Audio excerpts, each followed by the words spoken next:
890 emplois créés, 867 projets garantis. Perspective du FONGIP, mutualisation institutionnelle. Obtention de l'agrément de la BCEAO et la garantie de signature.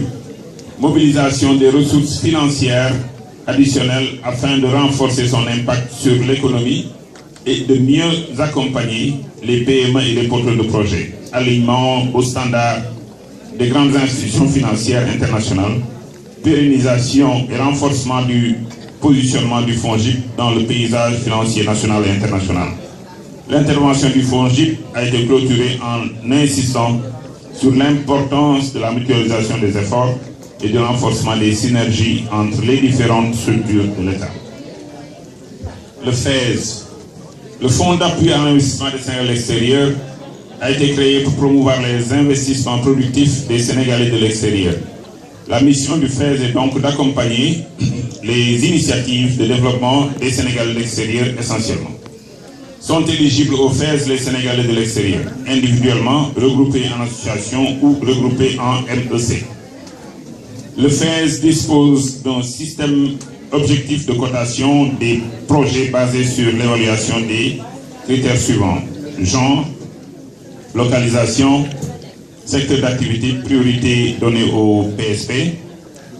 nombre d'emplois à créer, innovation, viabilité économique du projet. Un fonds de financement des femmes de la diaspora a également été créé pour valoriser l'expertise des femmes et promouvoir l'entrepreneuriat féminin au niveau des pays d'accueil. Le budget global du FAISE a augmenté de manière significative, passant de 300 millions de francs CFA, 340 millions, à sa création à 4 milliards de francs CFA en 2016. Cette augmentation est à mettre sur le compte de l'efficacité et de la rigueur de la direction qui n'a cessé d'œuvrer pour le renforcement des moyens mis à disposition des femmes et de la diaspora. Le FAISE a également présenté les différentes opportunités d'investissement disponibles pour la diaspora. Principale recommandation générale des participants qui ont témoigné pour le FAISE et félicité l'initiative du forum. Principale recommandation des experts: favoriser le rôle de la diaspora en tant qu'entrepreneur dans la diffusion à l'étranger des produits locaux transformés. Contribuer au maintien et au renforcement de la politique de promotion de l'exportation, contribuer à l'amélioration du climat des affaires, renforcement de l'appui à la contractualisation et faciliter l'accès aux marchés locaux et internationaux, renforcer l'implication et l'engagement du secteur privé, renforcer l'approche chaîne de valeur dans la mise en œuvre des projets, améliorer la productivité et contribuer à l'accroissement des revenus agricoles, mettre en œuvre des stratégies de renforcement des capacités institutionnelles, renforcer la coordination entre les PTF. Synthèse de la première journée. Bon, donc c'est ça la synthèse de la première journée, on passe à la deuxième. La BHS a été créée afin de financer le marché de l'immobilier au Sénégal et ainsi faciliter l'accès au logement. La BHS contribue également à la construction de logements sociaux. Depuis sa création, la BHS a considérablement amélioré son dispositif en nouant par exemple des partenariats avec des agences de la place comme le FONGIP. Dans ce cadre, le BHS et le FONGIP ont noué un partenariat dans le cadre d'un sous-fonds, le Fonds de garantie pour le logement, FOGALOG,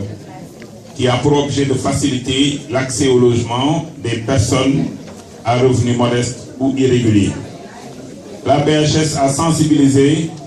l'audience sur la nécessité d'être prudent lors des transactions immobilières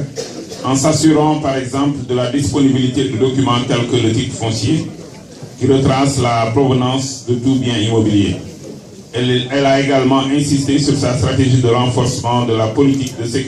sécurisation des transactions immobilières au Sénégal. Le modèle de la BHS a pu être privatisé grâce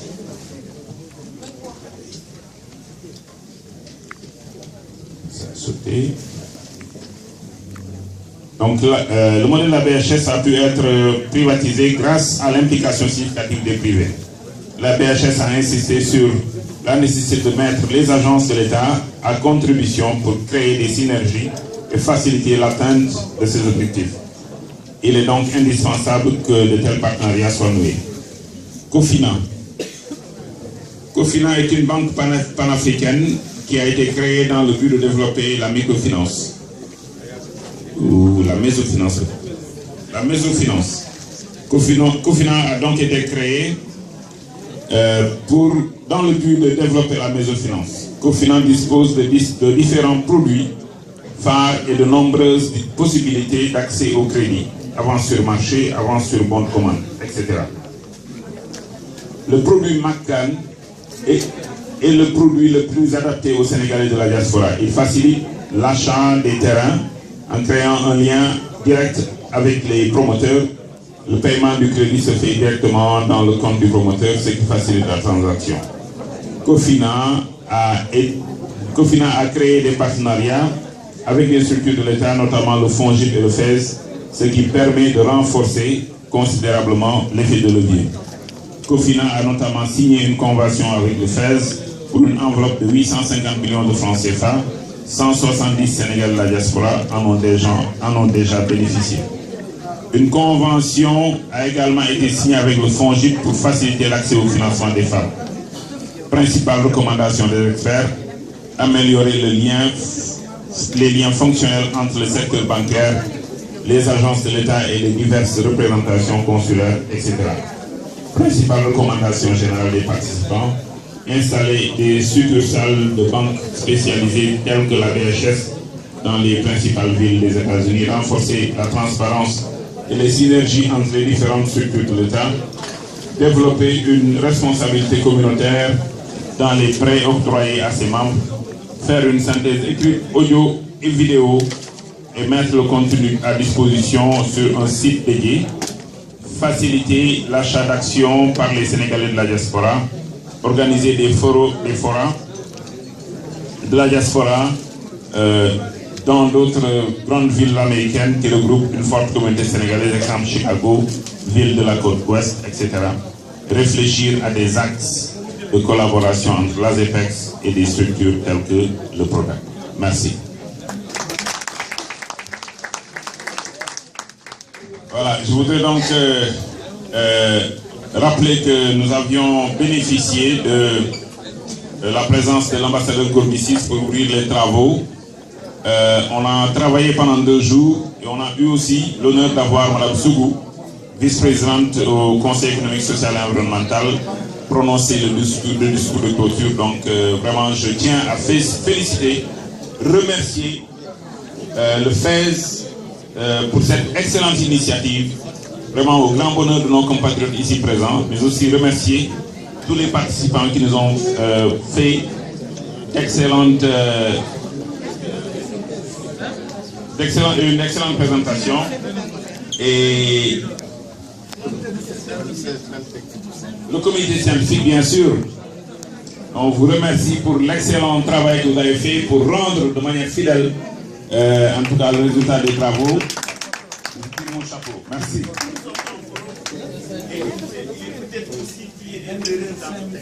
Tout à fait. C'est exactement. Oui, tout à fait. Et c'est pourquoi j'ai tenu à lire intégralement la résolution. Je me suis vraiment refusé de faire un résumé pour que les présentateurs puissent eux-mêmes se rendre compte de la fidélité ou non, en tout cas, du compte rendu. Merci encore pour votre assistance. Je voudrais maintenant annoncer que c'est M. Pape Cheikh Diallo et Omar Diosek qui vont maintenant nous faire l'honneur de prendre le relais. Merci. Et passer à l'agréable. Merci. Merci, Excellence. Nous les disons Excellence. Merci en tout cas. Ma Excellence, il faut que nous au Sénégal. Vous présentez les quartiers généraux ou les voilà, parce qu'il présente bien. Merci beaucoup. Madame Baké tamit mu ngi gërëm ñëpp jeexagul parce que li ci des bokk na ci lu tubaab tuddee agréable d'habitude dañuy boole ñaar utile ak agréable mais j'aimerais préciser que sànq defe naa Dambabou tontu na ci train buy ñëw heure ak bu dul ñëw heure après souvent defe naa loolu ñun ñëpp la Sénégalais yi leen gën a intéressé d'habitude Pape Cheikh Diallo takk na kii ay dara donc dañuy fàtte yu ab solo yi ñuy bind ak di ko def mais on fera le maximum pour quand même di gën a sensibiliser nit ñi à travers émission yu ñuy def ci télé bi d'ailleurs depuis déjà 2 ans Madame Mbacké chaque année ci émission yi nga xamante ni ñoo ngi koy def daf koy jaral muy investir pour di gën a communiquer di sensibiliser nit ñi surtout par rapport ak FAISE donc FAISE nag mu ngi gërëm bu baax ñi nga xamante ni ñoom ñoo ci jàpp depuis que nous sommes là bokk na ci ki nga xamante ni moom laa gërëm léegi nii muy monsieur Ndaw consul général madame Mbacké mu ngi lay gërëm bu baax ngeen tàcc ko bu baax madame Ndaw moo ñu ko tàcc voilà donc ñu ngi gërëm bu baax consul et puis gërëm tamit staff bu consulat ku ci mel ni excellence Penda Guissé moom ñu ngi koy gërëm bu baax gis nañu taxawaayam depuis suñu maam Ablaye Wade ba tey ñu ngi gis li ngay def Sénégal donc merci ci soutien bi merci beaucoup Penda Guissé merci pour tout ce que vous faites pour le Sénégal gis nañu ko ñuy gërëm tamit Margot Konaré ak ki nga xamante ni mooy Amina Dieng merci d'avoir accompagné madame Mbacké bu FAISE mention spéciale à Adja Marème Diagne mention spéciale ñu ngi koy gërëm bu baax ci taxawaayam ñëw nañu indaale nañu ay bët ak ay nopp te bu ñu demee Sénégal dina ko dégg di gërëm tamit bu baax FONGIP ma bëgg ngeen tàccu leen bu baax gis nañu seen taxawaay ci forum bi nii ko FONGIP defee États-Unis noonu la koy defee ci yeneen dëkk gërëm tamit bu baax BHS ngeen tàccu bu baax BHS merci ci soutien bi madame Mbacké mu ne amul seen fay di gërëm tamit bu baax waa PUDC merci pour soutien bi FAISE mu ne amul seen fay gërëm surtout ANAMO ngeen tàccu tamit ANAMO bu baax gis nañu seen taxawaay ak FAISE ñu ngi leen di gërëm bu baax gërëm tamit waa 3FPT merci pour le soutien FAISE mu ne amul seen fay gërëm tamit RTS télévision nationale ngeen tàccu bu baax parce que Momar mi ñëwal RTS ak Dambabou mi fi ne xam na ni lépp loo xamante ni xewee na fi RTS dina ko wone à travers seen ay éditions ñuy gërëm tamit suñu beneen concert boo xamante ni ñëwul mais coordination bi ci côté communication moo ko def muy Maymouna Gueye Bambalo moom tamit ñu ngi koy gërëm bu baax waaye fàttewuñu staff bu FAISE ñoom madame Bousso madame Keita sama jabar la voilà merci ñoom ñëpp ñu ngi leen di gërëm bu baax ku lim juum mais ñu ngi gërëm tamit association yi nekk États-Unis yëpp ak daayira yi madame Mbacké mu ne amul seen fay gërëm tamit bu baax restaurant yi fi nekk parce que ñoom dañ leen financé ba noppi ñuy ñëw di ñu accompagner ci forum bi donc na ci restaurant Africa bu maman Kinemar ñu ngi koy gërëm bu baax fàttewuñu tamit Awa Gumbala ñu ngi koy gërëm bu baax gërëm aussi Omar Diaw Seck moom suñu aîné la communicateur traditionnel ngeen tàccul moo ko bu baax merci Omar d'ailleurs FAISE may na ñoom Omar Diaw Seck ak artistes yi fi nekk dinañ leen invité ci émission spéciale bu ñuy enregistré incha allah suba gërëm tamit xale yu am jom yi fi nekk nga xam ni tout le temps bu ñu ñëwee fii lañ leen di fekk madame Mbacké amul seen fay DJ Khoulé ak DJ Talla merci pour soutien bi et puis gërëm tamit Pape Cheikh Diallo merci mention spéciale ñi nga xamante ni ñoom FAISE daf leen financé ba noppi bi ñu leen financé ñoom ñoo njëkk a fay muy jàmbalaay trading bu Brooklyn ma bëgg ngeen tàccu leen bu baax ñoom seen taxawaay ci FAISE gis nañu ko donc jàmbalaay trading bu Brooklyn leb nañu à temps fay nañu à temps donc ñoom ñu ngi leen di gërëm bu baax merci ci li ngeen ci jàppee Koulim Dioum ñoom Madeleine Ndiaye Washington merci on est très content gërëm tamit ñoom Thian Diassé Ablaye Samb Moussa Kiba Khady Ndiaye bu New York ak association bi gërëm tamit Aliou Ngaydo ak Doro ñoom ñëpp ñu ngi leen di gërëm bu baax li ci des nag dama bëgg a bàyyee ak Omar Diaw Seck Omar nga ñëw léegi ñu jox le micro bi et puis juste rappeler que bu ñu jógee fii incha allah madame Mbacké ak Fès ñu ngi jëm dëkk bu ñu naan Canada suñu noppee Canada ñu ngi préparer émission bu spéciale bu ñu koy jagleel quartier général pour lépp loo xamante ni rek liggéey nañu ko ci forum bi dinañu ko wone yaatal ko ci émission spéciale bu ñuy amal bu ñu ñibbee incha allah ci télévision Futur Média ak it ci RTS télévision nationale donc Omar Diaw Seck ma bàyyi la ak li ci des ndax artistes yaa ngi fi te ñoom ñëpp kenn ku ci ne am na loo xamante ni indil nga ko forum bi tey. jërëjëf Pape tubarkalla macha allah comme niñ ko waxee su ma sañoon dooy dem da ngay toog fii ñun ñaar ñu pelloo ko comme niñ koy waxee ndax ganuk suba moo dalal ganu ngoon te sama maam nee na ku daw ba yéeg waroo bañ ko xelu bu nu nekkee fii tubarkalla diiru ñaar fukki at nekk ci lii ba yàlla dogal nga ñëw Sénégal jóge Sénégal ñëw États-Unis ñëw ci forum bii tey loolu fekk nu fi dañu ci kontaan tubarkalla macha allah wax naa ko léegi ci taabal ji nee naa leen forum bu ne tëgg na fi waaye ay la yéwén na nit ñi dina may wax ay la yéwén lii mësu fi am bu fi mësee am wax leen ko bu fi mësula am tàccu leen booy napp nag balaa ngaa jam jën da ngay jam ndox doo lay jël ndox doo lay saxaar raay lii lépp ginnaaw yàlla c'est le président de la république Macky Sall may ñaan ngeen tàccu le président de la république Macky Sall ndax it lii moo ko woote mu di Sénégal émergent ku gis taxawaay yi ñu fi indi tey ak présentation yi ñu fi def ay Fès ay FONGIP ak yeneen kuy lim doo juum da ngay fàtte ñu war a xam ni fii tey xam-xam bu set wecc moo fi jóge te ku fi jóge da nga am lu nga xamante ni boo demee da nga ko nettali yi lii nag diaspora bi moo tax ñu def ko ñun waa diaspora bi ma bëgg ñu delloo si suñu xel bu baax te fóotaat suñu xol ñu xam ni le président de la république bàyyi nañu xel toujours dama koy wax nee naa leen ñii nga xamante ni yàlla def na ñu tànn leen ci suñu biir jox leen ay ndombo ñooñu suñuy biisu lañu dañ leen a war a jàppale di leen fomp ba ñu set di leen sagal ndax président de la république raflewul ku mu jox ndombo tànk la nekk ci Sénégal tubaarkàlla macha allah 14 millions personnes compétence ñàkku fa ku mu ko mën a jox ñàkku fa waaye tëb na fa ñu bari ñëw dugg ci diaspora bi seet ni ay compétence yi ci biir te considéré na leen def na 15e région mu tànn fi ay ñuy jox leen tubaarkàlla ay ndombo ñii nekk fii ñi nekk fële kon ñun dañu leen war a tiitaroo dañu war a jàppale nag le président de la république te ñu xam ne ñun tey immigré ñëpp am nañu valeur waaye ñun kenn ëpp ñu valeur ndax benn immigré boo am na la wóor ne am nga ñaar fukki nit ci ginnaawoo ndax li ñuy dugal ci ay milliards ci biir Sénégal amul kenn ku koy dugal ci biir milliards ci biir Sénégal ci ay milliards te defe naa ne bu dul woon immigré yi cin yu bari dinañu ko dëpp wolof nag nee na ku ëmb sa sànqal da ngay ëmb kersaam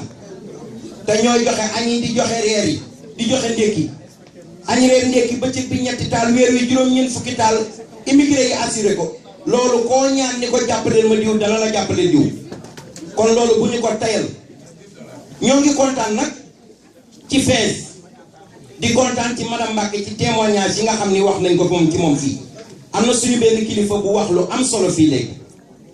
nee na nañu xool baax yi tey bàyyi yu négatif yi ñuy xool nit loo xool ci moom ngay gis train yi ñëw on time nañu koy wax te bàyyi train yi tardé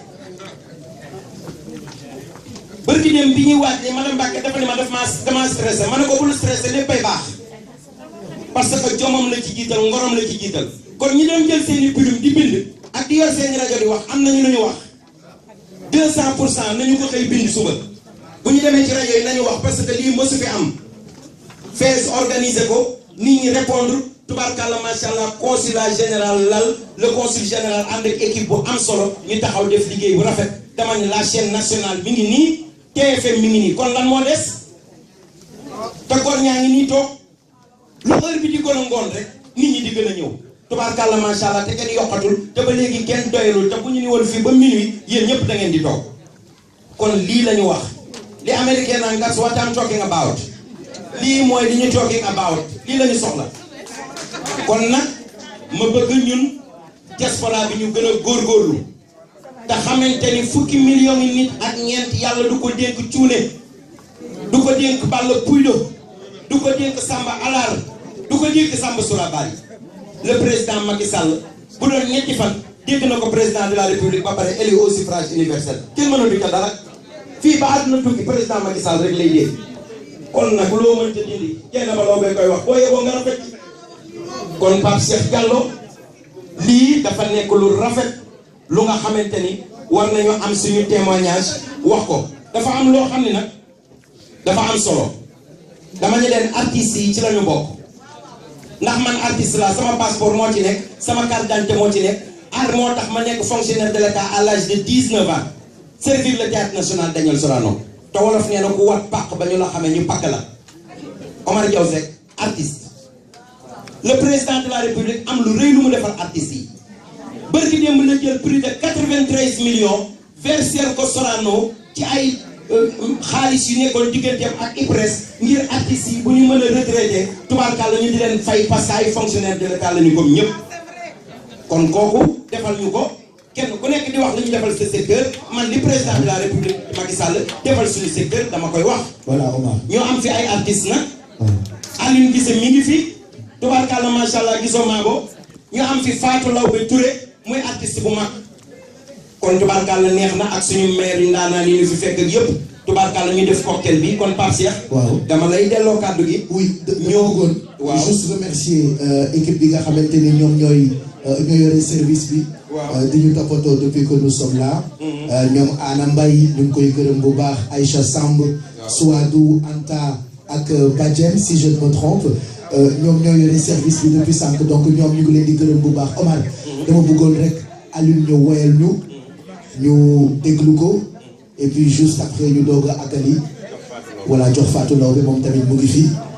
waaw kon Alioune Guissé ñoo ngi lay dalal muy ndaanaan bu mag tubaarkàlla macha allah nekkoon fii ci États-Unis ñëw fi l'an 2000. l'an 2001 man ak moom la Youssou Ndour yóbbu ca CBS show bu ñuy wax late night show David Lee tamit di ko def keroog ñoo aw Youssou Ndour woy birima kon loolu yàgg na mu nekk fii représenté identité am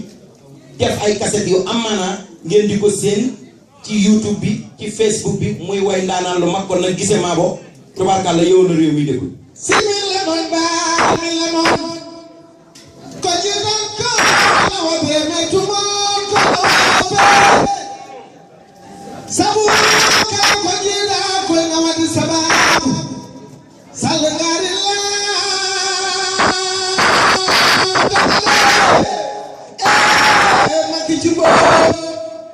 Maki kumba chimbo koy dari tani non ko dino me Muhammadu sama samorabi binoni sama sa ko ubi foyere ne mo ni fata badan maki koy dari ma ko ne ayo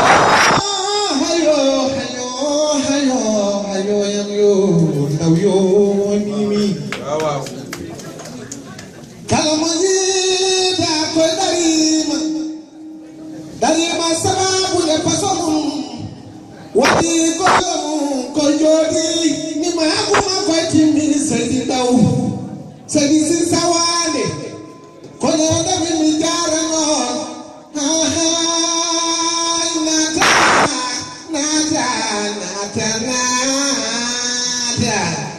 nata madam Mbake dum ko te dungal mao